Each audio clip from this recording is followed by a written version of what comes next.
এবার মধ্যপ্রাচ্যে শুরু হয়েছে চরম উত্তেজনা। ইসরায়েল ও যুক্তরাষ্ট্রের ব্যাপক হামলার জবাবে পাল্টা আঘাত হানছে তেহরান। এরই মধ্যে বিশ্বের অন্যতম গুরুত্বপূর্ণ তেল বাণিজ্য পথ হরমুজ প্রণালী অনির্দিষ্টকালের জন্য বন্ধ ঘোষণা করেছে ইরান। এদিকে মধ্যপ্রাচ্যের 15 দেশ থেকে মার্কিন নাগরিকদের সরে যাওয়ার নির্দেশ দিয়েছে যুক্তরাষ্ট্র। অপরদিকে দক্ষিণ লেবাননে ইসরায়েলের হামলায় নিহতের সংখ্যা বেড়ে দাঁড়িয়েছে 52-তে। তাফসির ফিজা রিপোর্ট। শিয়া বাটার ও ভিটামিন সমৃদ্ধ লিলি বিউটি সোপ, তারুণ্যময় উজ্জ্বল ত্বকের জন্য।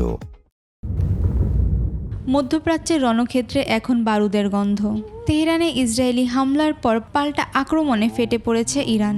দেশটির ইসলামী বিপ্লবী গার্ড ঘোষণা করেছে, বিশ্বের সবচেয়ে গুরুত্বপূর্ণ জলপথ হরমুজ প্রণালী এখন থেকে সম্পূর্ণ বন্ধ। বিপ্লবী গার্ডের কমান্ডার জানান, কোনো জাহাজ এই জলপথ অতিক্রম করার চেষ্টা করলে সরাসরি সেটিতে আগুন ধরিয়ে দেওয়া হবে।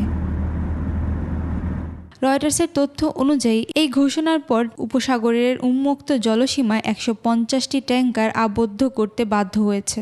অপরিশোধিত তেল, তরলকৃত প্রাকৃতিক গ্যাস এবং অন্যান্য তেলবীজ পণ্যবাহী এইসব জাহাজ এখন অনিশ্চয়তার মুখে।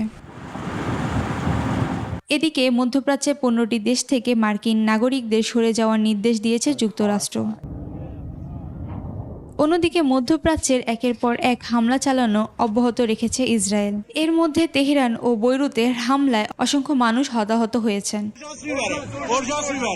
তাফসির ফিজা, নিউজ ডেস্ক, 21 টেলিভিশন।